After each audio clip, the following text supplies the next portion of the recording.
اللہ بِأَمْرِهِ، یہاں تک کہ اللہ کیا کرے، اپنا حکم نازل فرمائے، ان اللہ علی کل شیء قدیر، جان لو کہ اللہ تبارک و تعالی ہر شے یا ہر کام کرنے پر قادر ہے۔ تو امت مسلمہ کو یہ تعلیم دی گئی کہ تم سے نصرانی بحث کرے،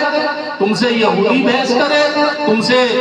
مشرک بحث کرے، تم سے ستاروں کی پوجا کرنے والا بحث کرے، تم نے کیا کرنا ہے، فَعْفُوا، درگزر کرنا ہے، وَاصْفَحُوا، چھوڑ دینا ہے، اور کس کا انتظار کرنا ہے، اللہ کے حکم کا انتظار کرنا ہے، کیونکہ اللہ ہر چیز پر قادر ہے۔ اور یہی تک نہیں روکا، آگے بھی بتایا،